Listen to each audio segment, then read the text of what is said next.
Hello and welcome back to Ascension. It feels like so long since I've recorded this because, well, on my end it kind of has. I kind of stockpiled episodes 18 through 20 at once, and it's been a week off as well. So yeah, it's been about a month since I actually recorded this series. Crazy, huh? Anyway, the series is now back with its new and updated mod pack, mostly. I'll get to that in just a minute. And yeah, we got a bunch of new stuff to do, and I decided that later this episode I will be starting kind of a new little adventure. So yeah, for the first part though, I want to kind of cover the changes to the pack and where it stands at the moment. So yeah. Well, the first thing I should note is that this world is pretty much the same. I didn't get to do any off-camera between episodes because I've been so focused on updating the packs. You know, the pets are still here just like I left them and everything, pretty much the same. I did have to change some things to make sure the world transferred over with all the updates, like this used to be enchanted leaves, now it's a cure berry, so I had to swap those out kind of thing and make sure those kind of things transferred over without any ID conflicts, but we should be good. So, what has changed with the pack? Well, I added a bunch of mods, I changed some configs, and I cut a couple mods too. The mods I cut were More Nature and Ores Drop Mores too because they weren't working really well with the pack. More Nature didn't really help much. In fact, the centipedes kind of got in the way while mining. And Ores Drop Mores too just was kind of conflicting with some of the other mods I added in, and it just wasn't working too well for the pack, and I didn't really use it a lot to begin with. And now I'm here at the Hall of Ascension to talk about the mod changes and updates. This place is pretty much the same, but I do need to update. There's new stuff that goes here, and I have to expand these displays because I'm adding a bunch of new stuff. So yeah, let's get into the mods that are added though. There are 14 new ones. I have a list right down here in the other window, so if I'll just read that off real quick. There's nether ores now because I felt like the nether needs some more perks to it, because going around looking for the onyx was kind of boring when there wasn't much to mine besides onyx. There is also Mine Tweaker, which allowed me to change some recipes to do some cool new stuff and make some things a bit harder and nicer, and yeah, I'll get to that in a minute. There's Tomahawk, which lets us throw axes, which is really cool, and it goes great with some of the more enchants actually. There's more fusion furnaces, which adds some new fusion furnaces that are better. There's Biblio Woods, which I actually had no idea existed for Highlands, or it would have been in the pack in the first version of it.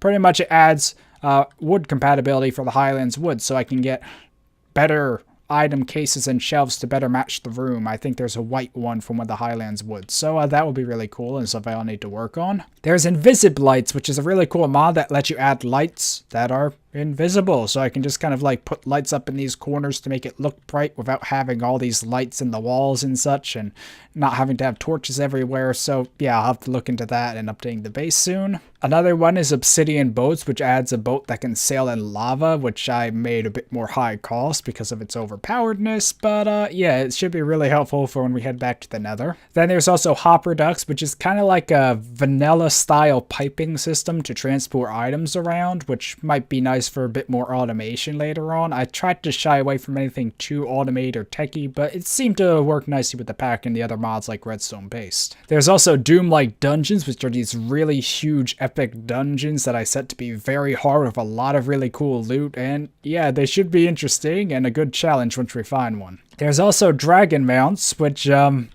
yeah, I think I'll get more into that later, but Dragon Mounts. There's also Luppy's Ladders, which adds some cool new ladders to the game, and Auto Food, which adds a block that automatically feeds us within a certain radius that I mainly want for like around the base, so I didn't have to constantly be eating food here for just running around and such. Next, there's a really cool one, Goki Stats, which I'll show you in a bit, and the final mod added is XP Storage Chest, which is a mod that lets you put experience in a special kind of chest. It works similar to EXP Chest, the one I have been using on the series, and it's still present, but the thing is I couldn't get permission to use EXP Storage Chest or Ballscraft 2 in the public release of the pack. Both are still in the series though, but for the public release I decided to add in EXP Chest as kind of an alternative. I might use it for some other things here as well. But yeah, that's the main thing. I added in more for the public release, but it's here in case we ever want to use it for something, and yeah, it's kind of cool. So besides the new mods, what else has changed? Well, for one, I reset the nether like I talked about, and that's because there's the new Doom-like dungeon structures and the nether ores there now, so I decided it was best to reset it. So I want to head back there, but not this episode, because I still am working on tweaking a few things related to the nether. But it should generate fine in the same fashion as before, just the new wars and dungeons, but the general layout should be the same for most things, so that should be interesting. Another thing that was updated are the sensors, so they now accept different items and have stronger effects for some. Like, I kind of raised the max from being plus 25, I think, to plus 50 for some really high-end items, so hopefully that'll help us get more enchantments that we need, better influence them. But overall, I think I have all the same enchantments. I don't think I changed any. But yeah, hopefully that will help make enchanting a little nicer. I also tweaked the chest loots for the various chests around the game, and the main thing I had to do was remove the Ballscraft 2 ords from, because if I had them in there for the public release, which didn't have Ballscraft 2, it could have caused some serious issues. So I removed them and replaced them with some spawn eggs for mini-bosses instead, and some other loot were just kind of changed to rebalance it, make things work better, and such like that. I also added set effects to armors at last. I still might be changing some of them, but there are set effects now for leather, chain, gold, jade, and freezerite. So they're not really strong things, just trying to make the armors have a bit more place with the other really good armors out there. I don't know, I might add some to other sets, maybe even some like onyx to kind of make up for stuff, I'm not sure. I was thinking exoskeletal might get some though. Another thing I did change were the recipes, so if I open up craft guide here and expand it a bit, that should be good. And I scroll down, you can see all the recipes I changed. Well, first, you might notice here that I changed how some of these work. The nether ores usually would output differently. Like, you usually smelt them into the normal ores. But since there's the onyx furnace, which has a chance of doubling ores, which I did do some bounce tests with, but it still can be pretty insane, I decided that they should just smelt directly into their ingots and such if you do get the nether ores. And just to know, I do have nether ores for iron, mithril, emerald, diamond, redstone, adamantium, and I think that's it. I left the nether stuff's nether colon and disabled the nether stuff iron, and the nether stuff's demonic is kind of taking the place of gold. Anyway, another thing I did is demonic now smelts in the normal furnace, and I also made it so French fries are a little less overpowered, that you have to smelt the potato instead of just crafting it. I did tweak some other recipes as well if we scroll up here. Here we go. I added a way to craft golden apples or notch apples back into the small ones. I made sugar a storage cube. I tweaked a lot of the recipes for the totem stuff, mainly that you can now take a totem and put it with one of the other gems to get more powder than you normally would. Like, usually that would just give 4 if I crafted that, but now I can put it with that to get 6. So you can kind of get more of the powders you want kind of thing if you have spares of the others, which I thought was kind of cool. I also made all the meteor blocks here storage blocks and made a way to convert shards around. I added ways to upgrade the different horse armors and weapons. I changed the recipe for the portal activator.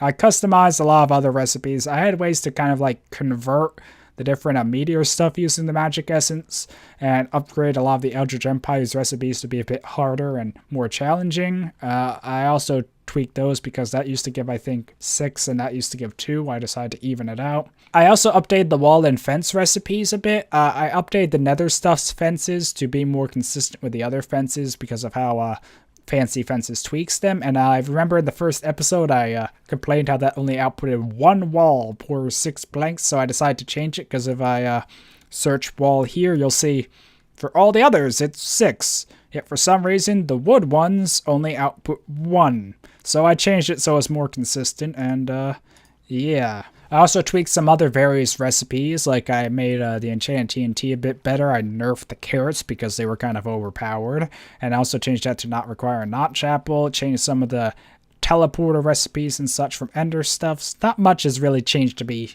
harder, just a bit different, made some things a bit more useful. I changed how the furnaces work, so now the mithril is an upgrade of the iron, and the onyx is an upgrade of the diamond and uses the monic. Then there's the Cinesite fusion furnace and the mithril fusion furnace, which I made upgrades of the normal versions instead of just fusion furnace. I also changed the anchor stone to require a crystal wing, because the anchor stone kind of replaces the crystal wing now. It's because I just used the anchor stone over the wing, so I thought it would just be an upgrade instead and cost a bit more. I also made the obsidian boat a bit harder by using some magma green and onyx, and this actually didn't have a recipe in the 1.6 version, so I added one kind of like the experience chests, and I think that's it. Yeah, this was the end of where I had recipes. So all this below is stuff I changed. So yeah, hopefully the new recipes will be nice. I just realized that going through those recipes took a lot more time than I expected. Anyway, I also did add some new fusion recipes for the fusion furnace. I might show them at a later time, but for the moment I think I'm just going to focus on stuff I wanted to do, which means I need to head back to a crafting table. Anyway, before I craft this and progress with the episode, the other things I changed, I rebalanced the Grimoire of Gaia mobs greatly. I kind of fixed the death bug with them and the gravestones, and they now deal more consistent damage and work better with tiers, and the tier 3 mobs are now mini bosses that we have to spawn in with the spawn eggs from the chests, or spawn in with some special mobs that I'll mention in a bit. And besides that, there is one other mod I'd like to kind of focus on a bit more now, which is Goki Stats, which... yeah, it adds stats we can level up. I think the max level for each is 5, and I set the experience very high, but we'll get experience, and we can level these to be stronger. So, actually, let me just grab some experience here. And it actually uses the experience value, which you can see down here. So, Treasure Hunter. That's the other one I can afford for 11 levels, apparently. Let's get a bit more, and, yeah, now I can level any of them we want, and they give a variety of effects like mining faster, digging faster, chopping faster, shear faster, resistance to explosions, all damage, fire, swim faster, climb faster, less fall damage, sprint jumps higher or further, sprint jumps higher, more damage from a sword, more damage from a bow, a chance to instantly kill enemies with less than 55 health. Furnaces go faster, but I'm not sure how that works with our custom modded furnaces. Less knockback while blocking, which is really cool. A chance to move faster while sneaking and reap more often, which is that effect. And Treasure Hunter, which lets us find some mines while digging dirt. So yeah, these are really cool. I don't think I want to level them right now and use my levels, but I would like to start leveling them in the future, and that will be one of the other goals that needs to be on the Hall of Ascension signs. Unfortunately, the last 2 changes to the pack aren't implemented yet. But I'm close to getting them done. I just didn't have enough time to get them done and still record and get this out on time. So I decided to just load up the world, and I have all like the essential world gen required changes done. These are just some side things that I want to have before I go exploring again and to the nether and such. But the first one is the bonus loot chests, or the loot chest drops, where when you kill a mob, you can get a rare chest with some loot, and their unique drops will now be in the chest instead of just falling on the ground. I did demo this in the Ascension V2 demo on the Crystal Lines channel, which I'll link in the description if you want to check that out. But yeah, it's a really cool mechanic where fireworks go off, and I kind of was saving those Battle Tower Golems so I could show you them, but I'll get more into that once it actually is implemented. And the other change was some tweaks to some of the mobs, like mainly bosses I wanted to change. I wanted to buff them so they were hard to fight, because remember before how I fought with the strength potion, they just died so easily? Well, now I want to change it so they have so much health that you need to use a strength potion to really kill them efficiently. So pretty much where they used to be like, 500 health or less, they might be now like 2,500. And I also want to kind of equalize the experience drops, because the Ballscraft ones didn't give like any experience, while the Legendary Beast gave way too much experience. So I want to kind of balance that out, and I also was planning on adding some custom bosses and these mobs called Heralds, which will be like really rare spawning versions of mobs like zombies, but then when they're killed they'll spawn a boss mob instead. So yeah, I thought those were some cool things. Also some other variants and little cool stuff I'm going to use by customizing mobs. Like I wanted to make mobs in the nether stronger, and different drops or different mobs kind of thing. And it should be really cool, but I'm almost done working on it. It should be done in a week or 2. So yeah, but the thing I want to do this episode was go to the Erebus, because I had the stuff right here to craft the revised portal activator. And I have all the stuff on me. I have a Unbreakness here, a pickaxe, and some food. In this one I have a bunch of tools, and in this one I have a bunch of blocks. So here's the plan. If I open this, I can head in here and finally light the portal, which I haven't been to the Erebus. It should work fine though, and that actually has durability. I don't see why you need to light more than one portal, but okay. So my idea was, since I'm still working on the overworld and nether stuff, we just head into the Erebus and kind of like set up an outpost there and work on doing that stuff. And then I could come back between episodes and work on stuff here maybe. And then we can just kind of wrap up the Erebus adventure and come back and work on stuff here. So yeah, that was just kind of my goal for the next few episodes. So Well, I guess we're just going to leave that open and hope no bugs crawl out. And yeah, I did test out the Erebus in my test worlds, and if the portal's still in the same place, this might be interesting, so let's go. Yep, it's the same place. It's the same place. Oh, God.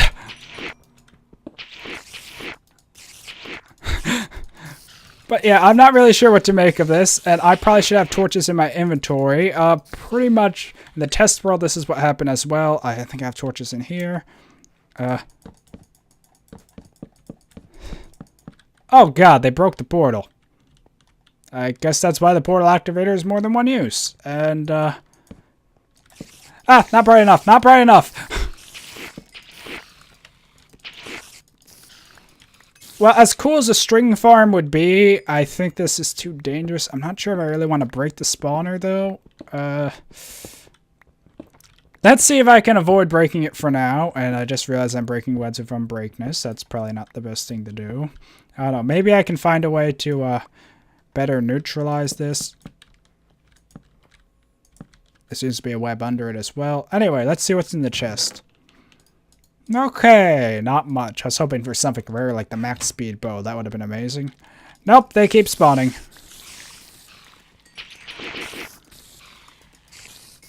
Okay, as cool as the string farm as this would be, I don't think these guys really drop anything. So, yeah.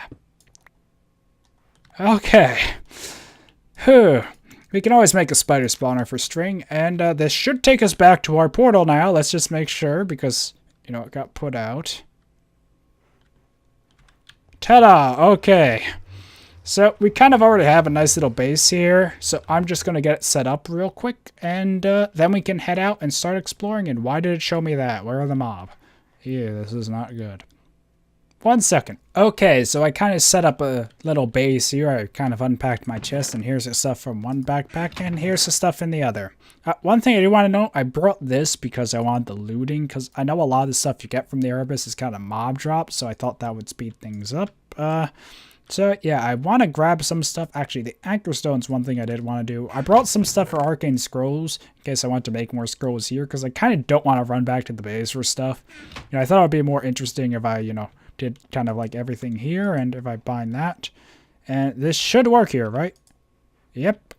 Okay, so now we have our anchor stone set up for this dimension, and I'll get some stuff ready so we can go explore and hopefully not get killed. Okay, for the moment I think this is good, because I don't plan to go like really far deep. I just want to see where this lets out again and make it sure we don't have a ton of... Oh boy. Also, our map doesn't seem to be too useful here, so I'm not sure how to get up and down. Let me actually go get a bucket of water real quick and try and just water my way down. And that will also be a good marker for where the base was, but I also need to put a waypoint because I'll probably get lost. So yeah. Okay, so we got the water and we got a waypoint and Geronimo. Also, just to mention, oh god.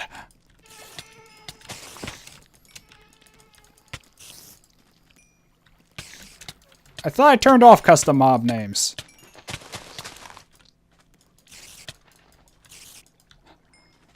Not good, not good. That probably will hurt me. Huh. So, we're already dying, and I barely got down the water. I saw something about a chameleon tick. Yeah.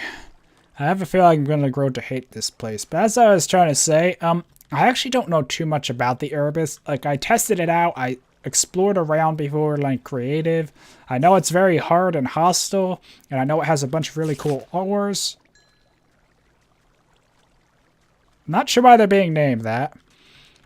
I have to check the settings. But I think I did turn off custom names. And, I don't know. Does this do anything? Blaze powder. Most of this dimension is stuff like you get drops from the mobs, and those are used to make the armor and such. There's a lot of the vanilla ores, but there's really only one new ore that makes armor, which is jade. And yeah, I want to kind of do this dimension first, and while I'm still working on the mod pack though, so if I do want to add any custom stuff to the Erebus, like buff the mobs or such, that way I can do it while I'm still finishing, so by the public release it will be, you know, ready. So yeah, that's kind of my thoughts here. Let's see if we can tackle this rhino beetle. Oh boy! And I thought Grimoire Giant Monster bad. Oh boy!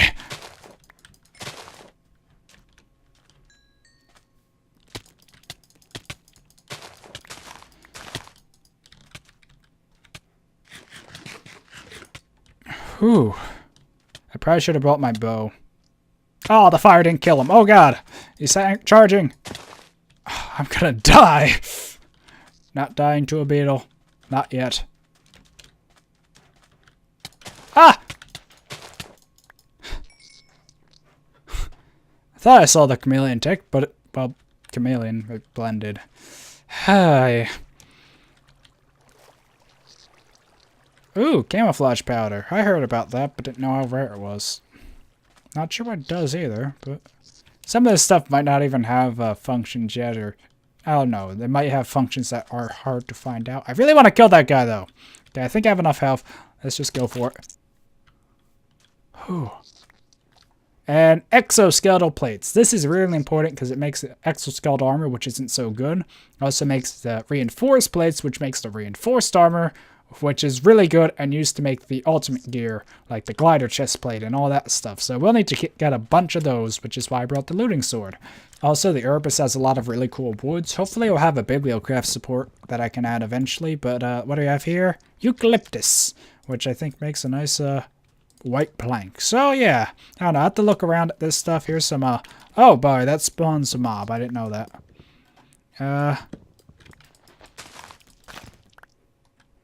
The wheatstone powder. I heard about this. It makes not only that, but it can upgrade a different item. Although that's a very powerful weapon if we can get it. I'm not sure if we were supposed to be able to craft it that easily. But let's see. But yeah, you can make an item called a whetstone, I think, or whatever that is. And you can put powder around to upgrade it, and it'll apply sharpness to weapons and such. So yeah, that's useful for getting sharpness. Anyway, I think I'm going to wrap up this episode here, now that we're in the Erebus, you know, before I die or anything. Oh, a cave. I wonder where this leads. But yeah, the Erebus has a lot of, oh, we got to a nicer looking area. Although nicer might not mean much here. Yeah, there's some gold and iron. I might try and mine some of this, and I don't know, maybe I'll try and find a better way back to the base or something off camera.